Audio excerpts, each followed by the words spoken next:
Ya. Assalamualaikum warahmatullahi wabarakatuh. Waalaikumsalam warahmatullahi wabarakatuh. Bismillahirrahmanirrahim. Alhamdulillahirrabbilalamin. Assalatu wassalamu ala asyrofil anbiya'i wal mursalin Sayyidina wa maulana Muhammadin wa ala alihi wa sahbihi ajmain amma ba'du. Yang kami muliakan Ustaz Shalih Ibrahim LC, yang kami hormati Direktur Utama PT Cipta Rimala, yang kami hormati Direktur PT Cipta Rimala, yang kami hormati Kepala Rumah Sakit Semen Gresik dan segenap karyawan-karyawati PT Cipta Rimala Group yang dirahmati Allah Subhanahu wa taala. Syukur alhamdulillah, marilah senantiasa kita haturkan kehadirat Allah Subhanahu wa taala karena berkat limpahan rahmat serta hidayahnya, sehingga pada hari ini kita masih diberikan kesempatan guna bersama mengikuti serangkaian acara Tazkiyatun Nufus atau pengajian rutin yang diselenggarakan oleh keluarga besar PT Cipta Rimala. Yang kedua, semoga salawat serta salam senantiasa terlimpahkan kepada junjungan kita Nabi besar Muhammad SAW. Bapak Ibu yang dirahmati Allah Subhanahu wa taala, langsung saja selanjutnya akan kita ikuti bersama tausiah yang akan disampaikan oleh Ustaz Shalih Ibrahim. Untuk itu kepada yang saya hormati, Ustaz Shalih Ibrahim dipersilahkan. Baik, suara saya jelas, Mbak? Jelas, Ustaz. Baik. Bismillahirrahmanirrahim. Assalamualaikum warahmatullahi wabarakatuh. Waalaikumsalam warahmatullahi wabarakatuh. Innal hamdalillahi nahmaduhu wa nasta'inuhu wa nastahdihi wa nastaghfiruhu wa na'udzu billahi min syururi anfusina wa sayyiati a'malina. May yahdihillahu fala mudhillalah wa may yudlil falan tajida lahu waliyan mursyida wa asyhadu an la ilaha illallah wahdahu la syarikalah wa asyhadu anna sayyidana wa habibana wa qurrata a'yunina Muhammadan abduhu wa rasuluh arsalahu Allahu rahmatan lil alamin. Allahumma salli wa sallim wa barik wa tarahham ala hadzal nabiyil karim wa ala alihi wa sahbihi wa man sara ala nahjihi wa taba'a sunnatahu ila yaumiddin. Ya ayyuhalladzina amanu taqullaha haqqa tuqatih wa la tamutunna illa wa antum muslimun. Amsayna ala fitratil Islam wa kalimatil ikhlas wa ala dini nabiyyina Muhammadin sallallahu alaihi wasallam wa ala millati abina Ibrahim hanifan wa ma kana minal musyrikin.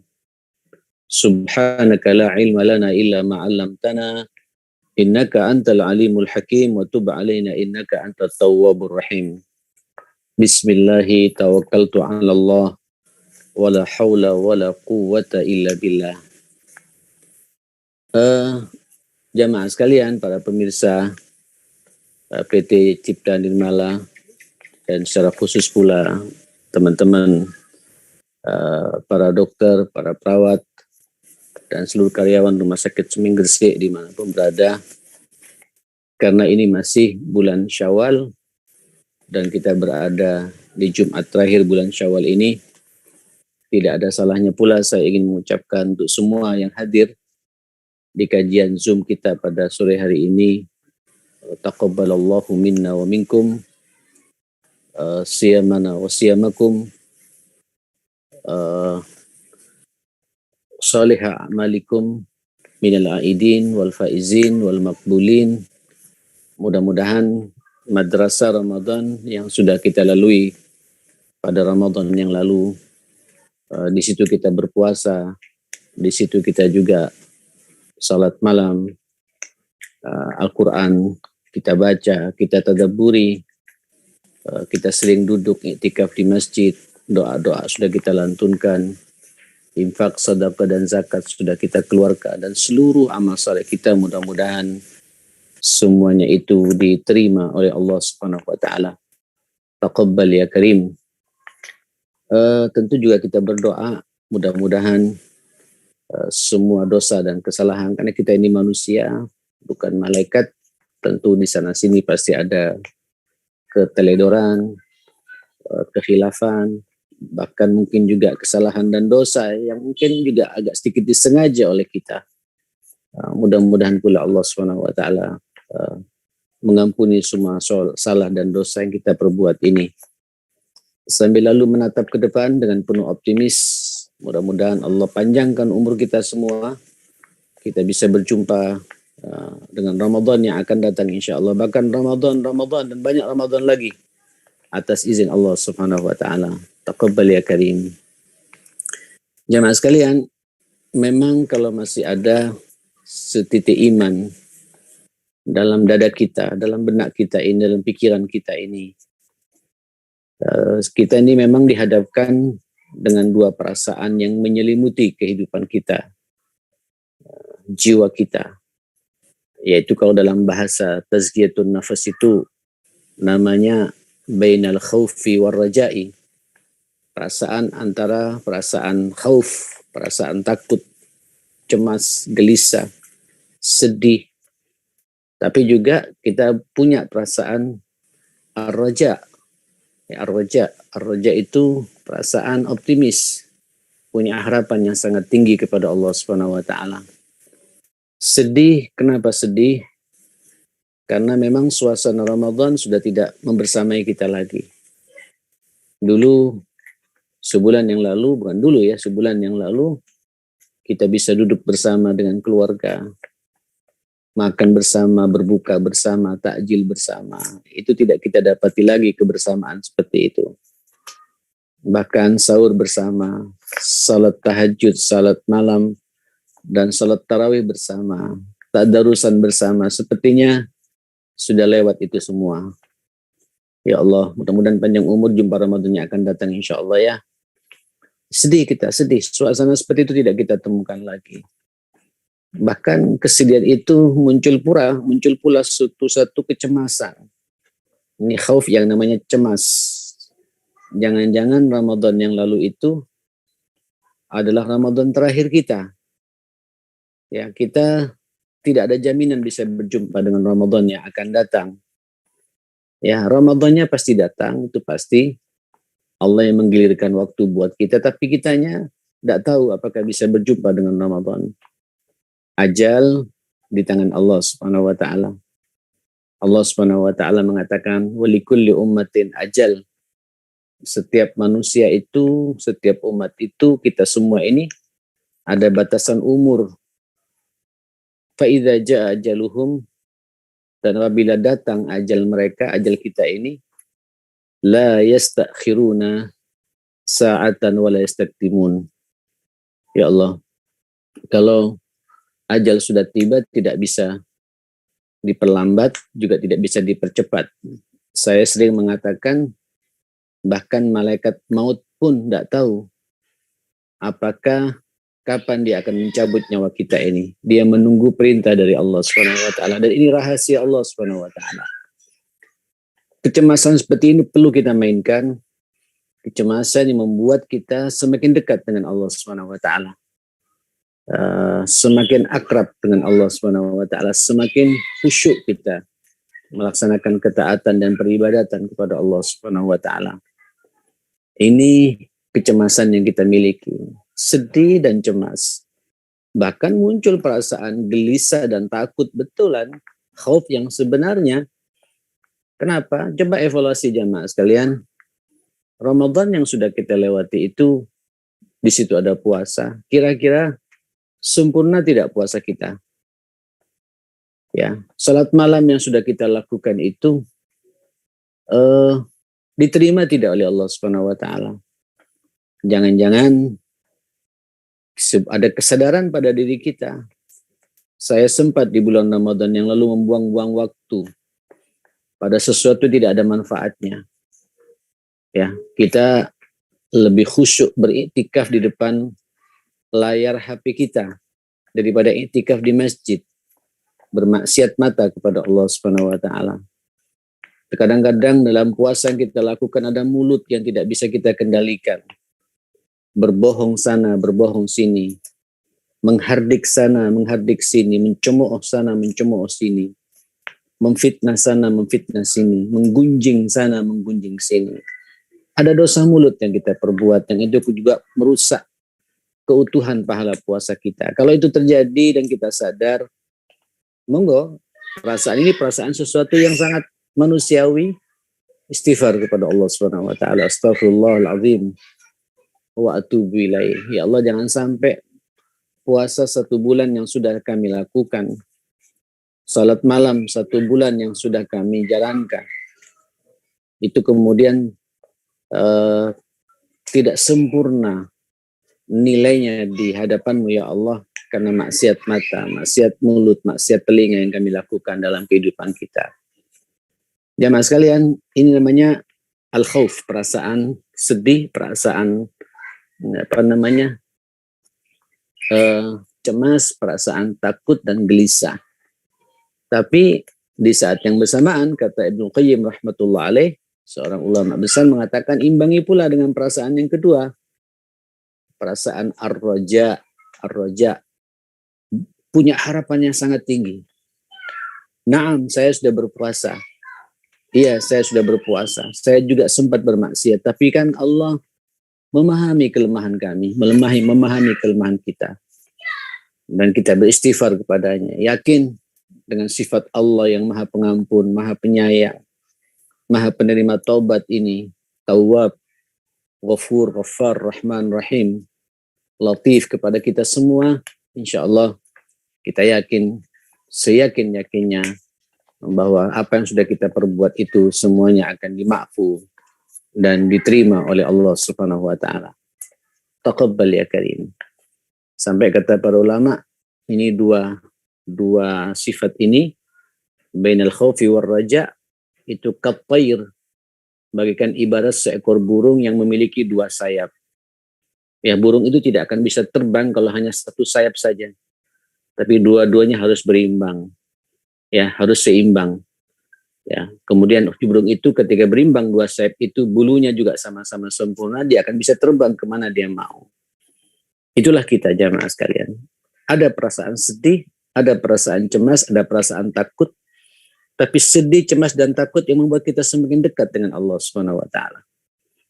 Begitupun ada perasaan optimis, perasaan raja, harapan yang sangat tinggi kepada Allah Subhanahu wa taala. Tapi itu juga perasaan yang kemudian semakin semangat lagi kita beribadah kepada Allah. Faman kana yarju liqa'a rabbih falyamal 'amalan salihan wa la yusyrik bi ibadati rabbih ada. Barang siapa yarju, berharap, punya harapan yang sangat kuat untuk berjumpa dengan Allah Subhanahu wa taala. Puasa itu kan pahalanya jumpa dengan Allah kan ya. Nanti pahalanya tidak ada yang tahu itu. Allah Subhanahu wa taala. Jadi harapan seperti itu, yarju liqa'a rabbi falyamal.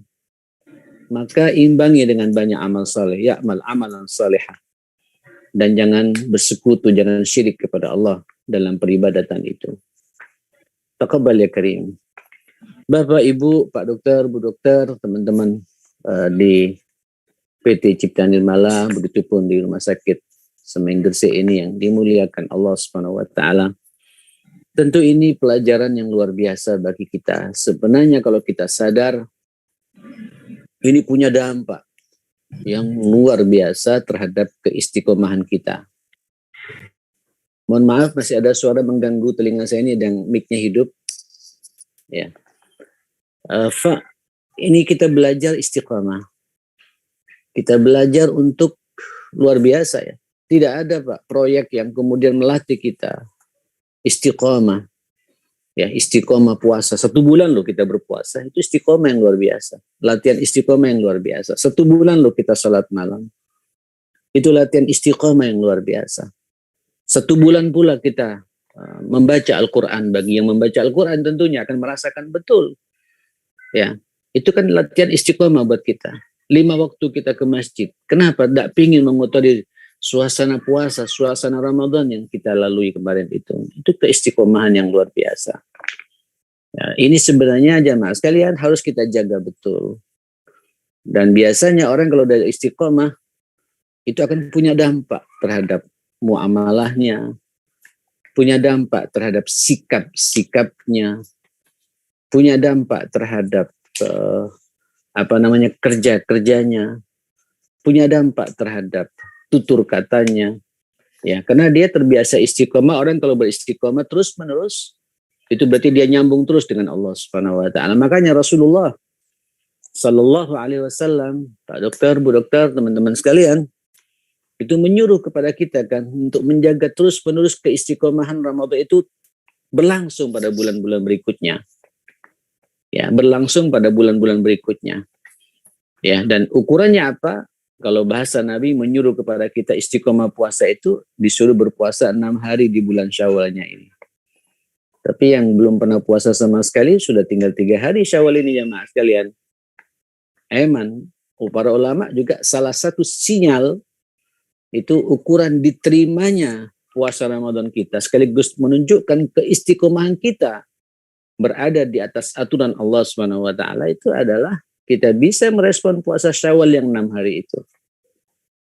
Termasuk juga untuk melihat, mengukur diterima atau tidaknya salat malam kita selama 1 bulan penuh di bulan Ramadan itu, dan keistiqomahan kita seperti itu bisa dilihat bagaimana.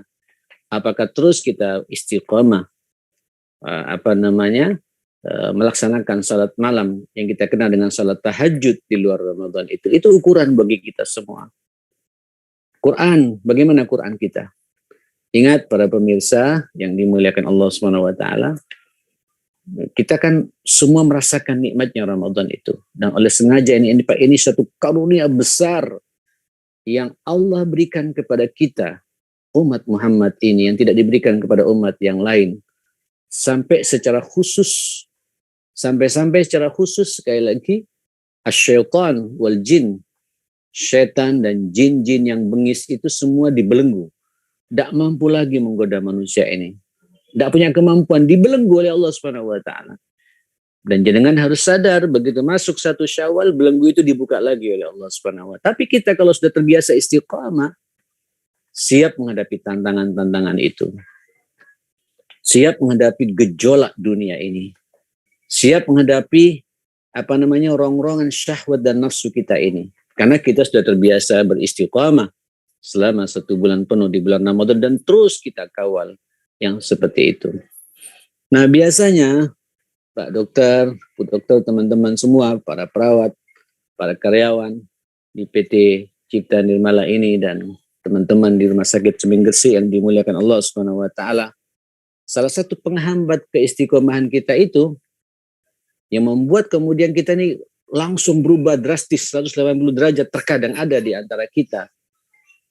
Berbeda betul, seakan-akan kita dendam keluar dari bulan Ramadan itu untuk bermaksiat lagi, mengotori diri kita. Kita telah dicuci oleh Allah kembali kepada fitrah yang suci. Kok bisa-bisanya mengotori lagi suasana itu dengan maksiat kepada Allah Subhanahu wa taala? Para ulama mengatakan paling tidak ada 3 hal penting. Ada 3 hal muawwiqatul istiqamah. Ya. Hambatan-hambatan, ganjalan-ganjalan ya, yang menghambat keistiqomahan kita, bahkan merusak keistiqomahan kita yang sudah kita bangun selama 1 bulan di bulan Ramadan itu. Apa itu? Yang pertama adalah al-istihana bil maksiyah, mengentengkan maksiat, meremehkan maksiat, apapun maksiat yang dia lakukan itu. Hati-hati ya, hati-hati. Sebenarnya jenengan sudah punya modal ya. 1 bulan penuh berpuasa, ayo puasa sunnah lagi. Sibukkan dengan puasa sunnah, karena puasa itu benteng bagi kita. Junnah katanya, benteng. Puasa itu memang junnah, benteng. Sehingga suasana istiqomah itu ada dalam kehidupan kita. Nah, itu kalau orang sudah sengaja mengotori dirinya lagi dengan maksiat. Apakah itu maksiat mata, ya, melihat sesuatu yang diharamkan oleh Allah Subhanahu wa taala. Ya, maksiat mulut, berbicara yang kotor, jorok. Ya, maksiat telinga, mendengarkan omongan-omongan yang tidak ada atau tidak mampu menguatkan keimanan kita. Itu semua bentuk-bentuk istihana, meremehkan dosa. Hati-hati, kita jangan melihat kepada kecilnya dosa, tapi lihatlah kepada siapa kita berbuat dosa itu. Apa tidak takut kalau pas kita berbuat dosa, tiba-tiba malaikat maut datang menghampiri kita? Ingat loh ya, kematian itu kadang-kadang tidak mengenal waktu, tidak mengenal suasana.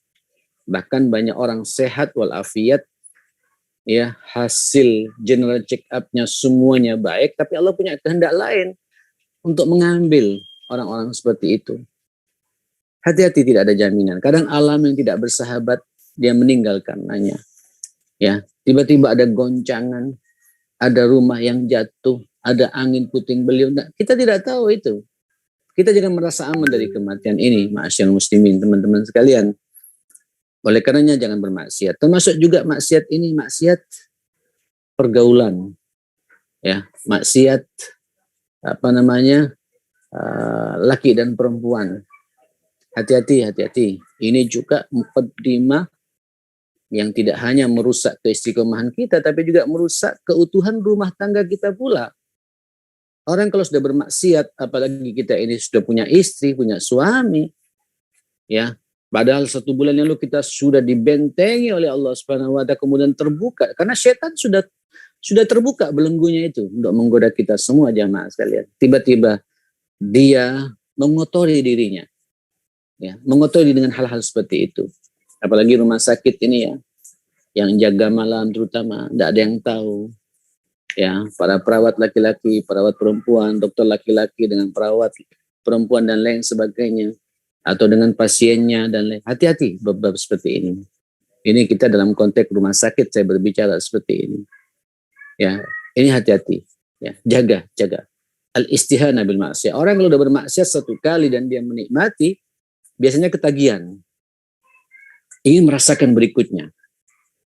Awalnya itu dari pandangan mata, ya, dari mata jatuh ke hati diolah oleh otak kita, liar pikiran kita, kemudian lupa bahwa kita di rumah sudah ada istri yang mendampingi kita, suami yang setia sama kita, kita juga punya anak, terkadang lupa, bahkan sudah punya cucu, lupa kepada anak dan cucunya. Itu dampak dari al-istihana bil ma'asi, ya, meremehkan dosa, ya, meremehkan maksiat kepada Allah Subhanahu wa Ta'ala. Hati-hati, ini merusak. Orang kalau sudah bermaksiat tidak bisa khusyuk salat itu. Orang kalau suka maksiat dan dia tidak istighfar dan bertobat kepada Allah, buka Quran 1 lembar ngantuk itu, Pak. Apalagi subuh tahajud, waduh, beratnya luar biasa. Bahkan suara adzan subuh nggak kedengaran, walaupun dekat masjidnya dengan rumahnya, nggak kedengaran semua itu. Itu dampak daripada al-istihana bil maksiyah. Ya, karena dia meremehkan, ya, menganggap enteng maksiat yang dia lakukan. Padahal dia sedang berbuat dosa kepada yang menciptakannya, Allah Subhanahu wa Ta'ala. Teman-teman sekalian yang dimuliakan Allah Subhanahu wa Ta'ala, kita harus hati-hati di bab yang satu ini ya, yaitu al-istihana bil maksiat. Dan ini memang didahulukan oleh ulama-ulama salaf kita terkait dengan mu'awwiqatul istiqamah, penghambat keistiqomahan kita. Jangan sekalian yang dimuliakan Allah Subhanahu wa Ta'ala, para pemirsa. Kemudian yang kedua adalah al-ishtighalu atau al-inshighalu bid-dunya anil akhirah. Terlalu sibuk urusan dunia, lupa kepada urusan akhirat. Naam, kita hidup di dunia, diturunkan oleh Allah ke dunia untuk mengelola dunia, dan karenanya kita dinamakan khalifatullah fil ard. Kita menjadi wakil Allah di muka bumi ini untuk memakmurkan dan mengendalikan dunia ini ke jalan yang diridhai oleh Allah Subhanahu wa Ta'ala. Hati-hati, jangan menghalalkan segala cara. Dunia ini sudah ada kaplingannya dari Allah Subhanahu wa Ta'ala. Hati-hati, dunia ini ya akhi, jamaah sekalian. Saya jadi teringat ya dengan sebuah hadis yang sangat indah itu. La tazulu qadama 'abdin yaumal qiyamah. Tidak akan tergelincir 2 kaki seorang manusia nanti pada hari kiamat sebelum ditentukan ke surga atau ke neraka. Insya Allah kita semua ke surganya Allah, insya Allah. Kita harus yakin itu. Tapi ada hisab dari Allah Subhanahu wa Ta'ala. Ketat hisab itu. Hatta yus'ala an arba'. Pasti ditanyakan 4 perkara. Apa 4 perkara itu? Yang pertama,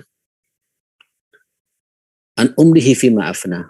Umurnya itu dihabiskan untuk apa? Macam saya sudah 58 tahun.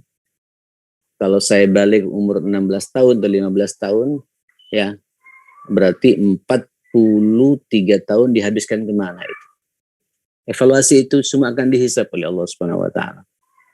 Wal as, demi masa, demi waktu, manusia itu semua hidupnya dalam kondisi merugi. Innal insana lafi khusr. Ini sering kita merenungi ayat ini ya. Nah, jamaah sekalian, umur akan ditanya oleh Allah.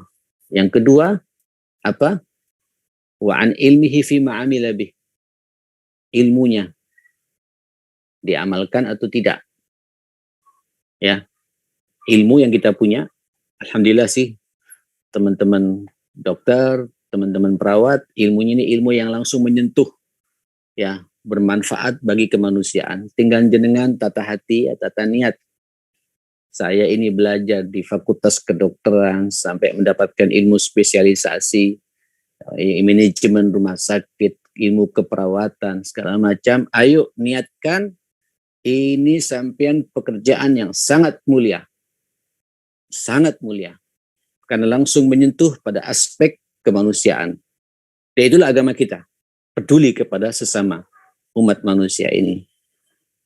Tidak ada Pak pekerjaan yang lebih instan pahalanya daripada dokter dan tenaga medis seperti ini. Sampean menyelesaikan problem orang yang selalu saya katakan, yang sedang tidak stabil fisiknya, mentalnya, perasaannya, pikirannya. Sampean tampil memberikan obat solusi di situ untuk menyembuhkannya. Jangan dirusak niat kita. Biar ilmu kita ini terasa manfaatnya buat kemanusiaan ini. Oke? Yang ketiga apa? Wa anjismihi fi ma'ablah. Fisiknya ini, fisik kita ini Pak. Ya, loyonya karena apa? Sakitnya karena apa? Paling tidak nanti bagi yang sudah kepala 5 macam saya ini, uban sudah keluar, gigi kadang-kadang gerak-gerak sendiri, ya, pendengaran sudah mulai melemah, pandangan mata juga begitu, ya sudah. Ini semua juga akan ditanya. Keriputnya kita ini juga ditanya semua oleh Allah Subhanahu wa taala. Apalagi sampai sakit. Ketika sakit dia tidak bisa beramal saleh. Ya, ketika sakit dia tidak bisa salat tepat waktu. Ketika sakit dia tidak bisa baca Quran dengan tuma'ninah. Ketika sakit dia juga tidak bisa bersilaturahim. Bahkan kalau dokternya sakit tidak bisa mengobati pasiennya. Itu semua sakitnya kita akan ditanya pula oleh Allah Subhanahu wa taala. Nah, yang ketiga, yang keempat apa? Nah, ini pertanyaannya 2 bukan 1 lagi. Kalau tadi bicara ilmu 1 pertanyaan, bicara fisik 1 pertanyaan, bicara umur 1 pertanyaan, yang keempat ini 2 pertanyaan. Wa an malihi, hartanya. Pertama, min aina iktasabahu, dari mana dia mendapatkannya. Mudah-mudahan ya, hati-hati, rezeki kita ini sudah ada takarannya. Tidak akan lebih, tidak akan kurang. Sama sebagaimana ajal Pak ada batasannya. Sama persis, rezeki dan ajal sama. Ini azali dari Allah Subhanahu wa taala. Ya, ayo Pak, maksimalkan semua potensi kita. Jangan menghalalkan segala cara. Di dalam kita mencari rezekinya Allah Subhanahu wa taala. Nah, yang kedua, wa fi ma anfaqah. Pertanyaan kedua masalah harta. Ada pertanyaan lagi, yang kedua apa? Dibelanjakan kemana? Dialokasikan kemana? Termanfaatkan untuk apa gitu. Dibuat maksiat, dibuat sesuatu yang kita konsumtif, membeli barang-barang yang tidak ada manfaatnya, ya. Akhirnya kita ini terjebak dengan konsumerisme dalam hidup ini, paham konsumerisme, ya. Membeli pada sesuatu yang tidak ada manfaatnya. Hati-hati Pak, hati-hati. Ini HP yang sampean pakai, boleh HP pakai yang mahal. Tinggal pertanyaannya, ada nggak manfaatnya? Boleh sampai beli mobil mahal. Pertanyaannya, ada nggak manfaatnya? Boleh sampai punya rumah bagus. Pertanyaannya, ada nggak manfaatnya? Buat apa punya rumah bagus tapi tidak siap menerima tamu, tidak hobi menerima tamu. Bahkan mertuanya datang juga merengut. Ini lebih parah lagi. Gitu. Ya. Apalagi kita dalam suasana kita di rumah sakit seperti ini. Orang sedang sakit, sedang banyak menderita, sedang banyak masalah.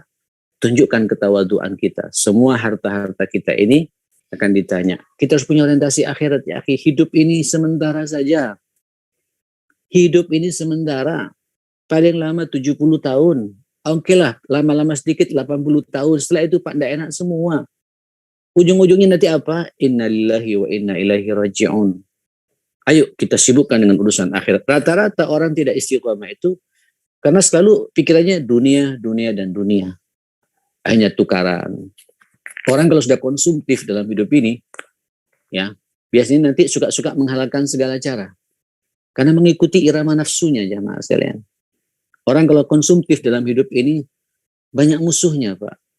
Fastabikul khairatnya bukan kebaikan, tapi fastabikul khairatnya dalam urusan dunia. Na'udzubillah. Ya, ini hati-hati. Ini harus kita ini yang menghambat al-insyiralu fid dunya bid dunya anil akhirat. Sibuk urusan dunia, tapi lupa kepada kehidupan akhirat. Ya, manusia yang cerdas itu, Pak, hidup di dunia, selalu berpikir dunia yang saya geluti ini, yang saya jalani ini, sangu saya untuk saya bawa ke akhirat. Nah, itu orang yang cerdas seperti itu. Sehingga kapan saja dia mau mati, siap, jemaah sekalian. Itulah istiqomah dalam hidup ini. Dia tidak mau diperbudak oleh dunia, tapi dunia harus saya perbudak. Dunia harus ikut saya, ikut ke akhirat saya. Ya, memuluskan program-program akhirat saya, gitu. Amal-amal saleh saya, dan begitu seterusnya. Inilah indahnya kita istiqomah, jemaah sekalian. Nah, yang ketiga, penghambat istiqomah itu adalah Allahu Akbar. Dikatakan oleh para ulama, al-wasatus sayyi. Berada di tengah-tengah lingkungan yang tidak baik. Persahabatan yang tidak baik. Kadang dia sudah baik, Pak. Manusia ini masalahnya syadidut ta'thir, sangat mudah dipengaruhi oleh orang lain. Manusia ini sangat mudah dipengaruhi oleh lingkungan. Makanya kita harus hati-hati dengan siapa kita bersahabat. Ayolah buat komunitas yang baik gitu ya. Ini rumah sakit Semeng Gresik, buat ya, rumah sakit yang betul-betul care, nyambung, niatnya juga sama, orientasinya juga sama, bergandengan tangan, di hadapan saya ada amal soleh yang luar biasa, pahalanya juga luar biasa, sehingga datang ke situ senyum. Tapi kalau sampai berteman dengan orang-orang, ya mohon maaf ya, di rumah sakit hanya dalam tanda petik, ya agak kasar saya berbicara, seperti numpang hidup. Seharusnya dia menghidupkan orang, menyelamatkan orang, tapi dia justru bersenang-senang di atas penderitaannya orang. Ini musibah, jamaah sekalian. Carilah orang-orang yang punya orientasi akhirat. Yang hidupnya ini sanggup saya untuk saya bawa ke akhiratnya Allah Subhanahu wa ta'ala. Nah, makanya kata Nabi, almar'u, seseorang itu kualitas agamanya, akhlaknya, perilakunya, ala dini khalili, sangat bergantung dengan siapa dia bersahabat. Sangat bergantung dengan siapa dia berkawan. Ya, berada di lingkungan yang bagaimana? Ya, falyanzur ahadukum man yukhalil. Maka lihatlah, selektiflah kata Nabi. Hati-hatilah kalian memilih teman itu, memilih persahabatan itu. Alhamdulillah kita ada pengajian begini ya. Mudah-mudahan nanti ke depan, ya beberapa bulan ke depan mudah-mudahan kita tidak online lagi seperti ini, tapi kita nyambung karena memang beda emang ya. Kalau ngaji duduk bertemu Pak ya, saling tegur sapa. Ya, majelisnya pun juga majelis barokah, sehingga keberkahannya juga terasa oleh rumah sakit dan lingkungan yang ada semuanya. Mudah-mudahan begitu ke depan, tapi yang jelas ayo kita bentuk suasana itu. Karena al-wasatus sayyi, pertemanan berada di tengah-tengah orang yang tidak baik, terpengaruh kita ini, membuat kita tidak bisa istiqomah. Betul. Ya, lupa Pak untuk bahwa kita ini baru saja digembleng oleh Allah di bulan Ramadan.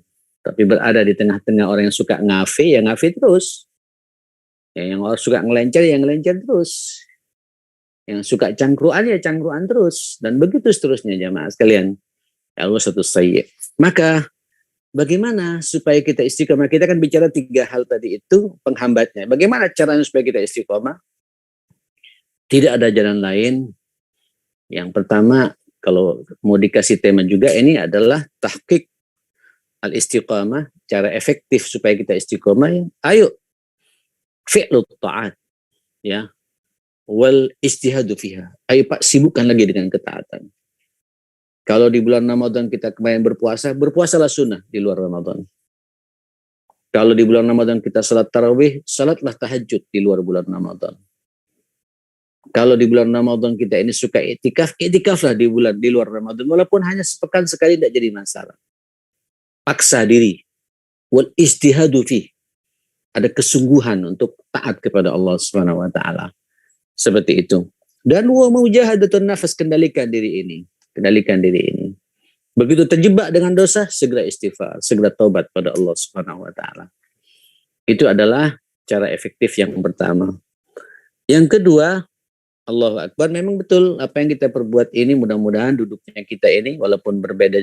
Saya juga di Perak, Pak, di Surabaya ini, jenengan di rumah sakit, yang satu lagi di ruang mana saya kurang tahu. Ini kan juga bagian dari al-istighalu bil ilmi syar'i wa talabi, sibuk belajar ilmu agama. Ya. Ngaji begini membuat kita istiqomah. Lalu orang nggak ngaji tidak tahu. Pengajian begini sangat penting, ngecas istilahnya jamaah sekalian. Apalagi sampean capek, kadang-kadang butuh untuk menenangkan diri. Menenangkan diri yang paling efektif ya ngaji begini. Jadi kalau ngaji begini, sakinah turun, ketenangan turun. Kalau ngaji seperti ini, rahmat Allah turun. Kalau ngaji seperti ini, malaikat juga turun mendoakan sampean semua pada sore hari ini sampai selesainya pengajian ini. Dan yang paling penting, pengajian seperti ini, dosa-dosa kita juga akan diampuni oleh Allah Subhanahu wa taala. Luar biasa ini. Sibukkan dengan ngaji. Tidak hanya pengajian sebulan sekali begini ya, termasuk juga pengajian di rumah, di perumahan kita, di masjid-masjid perumahan kita, di musola. Ada pengajian hadir saja. Itu mengecas iman kita, membuat kita istiqomah dalam hidup ini. Seperti itu. Terus yang keberapa ini adalah al-ikhlas. Al-ikhlas fil ilmi wal amal. Tunjukkan ketulusan kita ya. Sebab Nabi sudah mengatakan innamal a'malu binniyat, semua amal itu tergantung kepada niatnya. Ayo, saya selalu mengatakan, apalagi dokter ya. Ini tipis kan Mbak ya, ujiannya berat ini. Tipis antara mengamalkan ilmu dengan punya orientasi yang lain. Ya, hati-hati. Ya, jaga betul. Sebab orang kalau udah ikhlas berarti dia nyambung dengan Allah. Ya, kalau orang sudah tulus, Allah akan mengawal orang itu. Dan ikhlas ini juga syarat diterimanya amal kita oleh Allah Subhanahu wa taala. Kemudian jangan lupa orang membuat istiqomah itu adalah al-iktsar min qiraatil Qur'an. Memperbanyak membaca Al-Quran. Sebenarnya jenengan itu sudah punya modal karena Ramadan yang lalu sudah kita menghatamkan Al-Quran. Tentu bagi yang menghatamkan ya, lanjut itu. Karena Quran itu hidayah. Hudan linnas. Quran itu rahmah. Cinta dan kasih sayangnya Allah tumpahkan kepada kita. Quran itu syifa, obat. Obat hati, sumpek, galau, gelisah, sedih, kacau, merasa kacau hidup ini, Quran.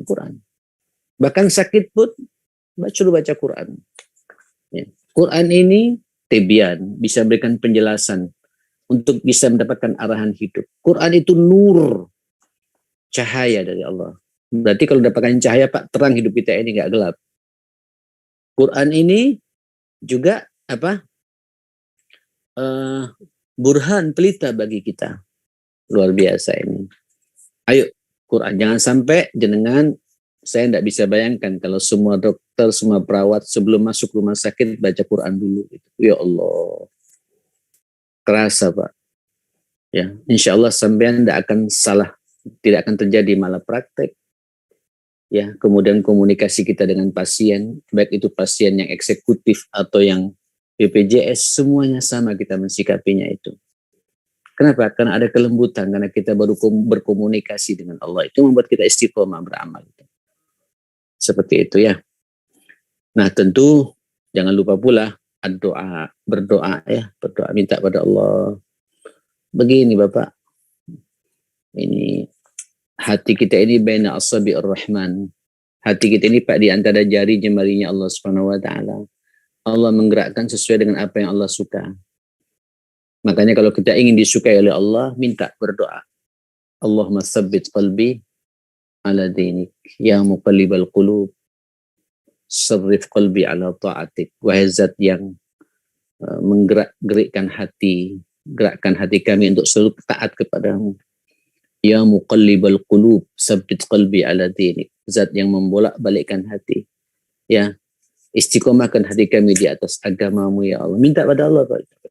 Perlu berdoa istiqomah itu. Tentu yang terakhir yang ingin saya sampaikan pula pada kesempatan ini adalah as-suhbah salihah. Kebalikan dari yang terakhir yang saya sampaikan tadi, hambatan istiqomah. Ayo carilah Pak teman-teman yang baik ya, sahabat-sahabat yang baik. Berkawanlah dengan kawan orang yang kira-kira bisa meningkatkan iman kita. Ya, hati-hati pergaulan ya, dari pergaulan, termasuk juga pergaulan di rumah sakit ini. Pergaulan dengan pasien, ya, pergaulan dengan keluarga pasien. Ngeri nih. Pergaulan perawat laki dengan perawat perempuan, dokter laki dengan perawatnya, dokter laki dengan dokter perempuan. Hati-hati. Kita tidak ada batas terkadang ini. Khususnya yang jaga malam segala macam. Ini ujian. Tapi di saat yang bersamaan kalau sampean bisa jaga itu luar biasa. Itu jihad yang luar biasa. Hati-hati, pandai-pandailah kita memilih persahabatan. Inilah 5 hal atau 6 hal terkait dengan bagaimana cara efektif menjaga keistiqomahan kita. Kita berdoa pada Allah Subhanahu wa taala, mudah-mudahan kita semua diistiqomahkan oleh Allah Subhanahu wa taala. Istiqomah ini memang jujur yang sangat dikhawatirkan sama Nabi. Nabi pun juga khawatir, Pak. Makanya perlu berdoa pada Allah Subhanahu wa taala. Ya, minta doa pada Allah mudah-mudahan istiqomah terus ya. Sampai katanya Nabi ubannya keluar ya karena masalah ayat istiqomah ini. Tapi insya Allah kalau kita sudah masuk menjaga 5 hal atau 6 hal yang saya sampaikan tadi dan meninggalkan 3 gangguan istiqomah tadi, saya yakin kita semua akan dijaga oleh Allah dan berada di atas agamanya Allah, ya, khususnya berada di atas pekerjaan-pekerjaan yang sangat mulia di dunia kesehatan ini, dunia medis ini, apakah itu dokternya, ya, perawatnya, karyawannya, direksinya, semuanya lah yang hadir di sini, insya Allah akan diistiqomahkan oleh Allah Subhanahu wa taala. Sampai demikian, barakallahu fikum jami'an. Selamat. Sekali lagi saya ingin mengucapkan pula selamat beristiqomah. Saya juga ingin mengucapkan taqabbalallahu minna wa minkum salihal a'mal siyamana wa siyamakum minal aidin wal faizin wal makbulin. Mudah-mudahan apa yang sudah kita perbuat di Ramadan semuanya diterima. Ke depan mudah-mudahan kita diistiqomahkan sampai berjumpa dengan Ramadan dan Ramadan berikutnya insyaallah dalam suasana istiqomah di jalan Allah Subhanahu wa taala. Assalamualaikum warahmatullahi wabarakatuh. Waalaikumsalam warahmatullahi wabarakatuh. Terima kasih kami sampaikan kepada Ustaz Soleh Dreha. Mohon izin Ustaz, ini di kolom chat ada beberapa pertanyaan yang sudah disampaikan. Yang dengan pertama dari Bu Erna, ini mungkin pernah ditanyakan di pertemuan sebelumnya, ini dipertanyakan oleh Bu Erna. Assalamualaikum, mau bertanya, pada waktu bulan puasa, setan dan jin sudah dibelenggu, tapi apakah mereka masih bisa menggoda kita? Karena ada orang-orang tertentu yang masih bisa melihat mereka, sehingga ada yang takut karena keberadaannya, Ustaz. Begini Mbak, kalau setannya nggak akan kita lihat. Ya. Kalau jin bisa saja. Jin itu kan banyak. Jin itu ada yang muslim, ada yang kafir, ada yang munafik, ada pula yang fasik. Nah, yang repot kalau yang fasik ini muslim tapi fasik. Sebagaimana ada manusia Pak, muslim tapi tidak puasa. Ada, jin juga begitu. Muslim tapi tidak puasa. Ada manusia muslim tapi tidak salat. Dan selalu ngajak untuk bermaksiat sahabatnya itu. Sama juga, itu kadang-kadang juga muncul. Tentu yang dikatakan di sini memang sengaja niat utamanya itu adalah makhluk Allah yang ingin selalu menggoda manusia sehingga terjebak dengan maksiat. Bisa saja, nah, makanya Allah mengatakan pula setan itu terkadang juga muncul, jangankan dari kalangan jin, dari kalangan manusia pun juga dikatakan setan. Wa kadzalika ja'alnakum likulli nabiyyin aduwwan. Ya, begitulah Allah menjadikan setiap nabi dan pengikutnya itu ada musuh. Yaitu setan dari kelompok jin dan dari kelompok manusia. Nah, suka-suka terjadi hal-hal seperti itu. Nah, mungkin juga kalau itu terjadi melihat, tolong ya, kita ini manusia makhluk yang dimuliakan oleh Allah Subhanahu wa taala. Jangan masuk ke dunia jin. Dunia kita dunia nyata. Ya, seharusnya itu kita harus bisa mengendalikan jin, bukan jin mengendalikan kita. Jadi kalau ada orang dikendalikan oleh jin, dia telah menyalahi fitrah kemanusiaannya itu. Manusia itu makhluk yang dimuliakan oleh Allah, bahkan syariat kita juga diikuti oleh syariat jin. Jin yang muslim tentunya ya. Mengikuti pengajian kita pada sore ini jin-jin kita yang muslim ikut juga Pak, mendengarkan pengajian saya ini. Seperti itu. Kira-kira begitu logikanya Pak. Nah. Terima kasih Ustaz. Selanjutnya pertanyaan dari Bu Istiqomah. Assalamualaikum, izin bertanya bagaimana kita menjauhkan sifat sombong, iri dan dengki dalam diri kita atau merasa diri kita ini yang paling benar dan paling baik Ustaz? Allah Subhanahu wa taala ini yang bertanya istiqomah, materinya juga materi istiqomah ya. Luar biasa. Sombong ini Bapak Ibu satu sifat yang mudah melekat kepada manusia memang ya. Ya, itu biasanya di saat iman kita lagi turun. Ya, biasanya sombong itu karena harta. Sombong itu karena ilmu. Orang bisa jadi sombong karena posisi dan jabatan. Bisa juga orang sombong itu karena apa ya? Karena keturunan, kesukuan. Hati-hati, ini semua karunia dari Allah Subhanahu wa taala. Ingat, sombong ini adalah maksiat yang pertama kali muncul dari makhluk Allah yang namanya setan. Orang kalau sombong itu biasanya jamaah sekalian dicabut keberkahan hidupnya oleh Allah Subhanahu wa taala. Oleh karenanya bagaimana cara menghindarinya? Ayo biasakan bersahabat dengan orang-orang yang tawadhu. Orang-orang yang low profile ya. Carilah orang-orang yang tidak menyombongkan dirinya. Minta kepada Allah Subhanahu wa taala mudah-mudahan dijauhkan dari sifat-sifat sombong ini. Ya, orang kalau udah sombong takabur itu berarti dia telah menarik bajunya Allah Subhanahu wa taala. Al-kibru ridai kata Allah. Sombong itu adalah pakaianku. Satu-satunya yang boleh sombong itu Allah. Makhluknya tidak boleh sombong. Allah sombong wajar kan. Allah yang menciptakan kita. Allah yang memberikan karunia kepada kita. Makanya dinamakan sifatnya Allah sifat al-mutakabbir. Zat yang maha sombong. Memang harus sombong Allah Subhanahu wa ta'ala. Karena dia yang kita sembah. Makanya kalau ada orang sombong berarti dia ingin menandingi Allah Subhanahu wa ta'ala. Nah, Allah sangat murka kepada orang-orang. Sadarilah ayat-ayat seperti itu, hadis-hadis seperti itu. Kemudian bersahabatlah dengan orang-orang yang tawadhu, ya, orang-orang yang low profile, orang-orang yang kemudian dekat dengan Allah Subhanahu wa taala. Biasanya orang sombong itu nanti kalau dia terbiasa suka salat malam, suka membaca Al-Qur'an, ya, sunnah-sunnah Nabi dilaksanakan. Insya Allah lama-kelamaan sifat-sifat kesombongannya ini akan pelan-pelan akan hilang dari kehidupannya. Dan mudah-mudahan kita termasuk orang-orang yang dijauhkan dari sifat sombong ini. Wallahu a'lam. Terima kasih Ustaz. Pertanyaan berikutnya ini dari Pak Joko cukup panjang, ada 3 pertanyaan langsung. Assalamualaikum, bismillahirrahmanirrahim. Semoga Ustaz Soleh dan kita semua diberikan oleh Allah rahmat, keselamatan, dan berkah. Mohon izin bertanya. Yang pertama, syaitan menakuti kita dengan kemiskinan dan menyuruh berbuat kejahatan, sedangkan Allah menjadikannya untuk kita ampunan dan karunia. Analogi seperti film-film Marvel di mana ada penjahat yang selalu berbuat kejahatan, di sisi lain ada pahlawan yang memeranginya.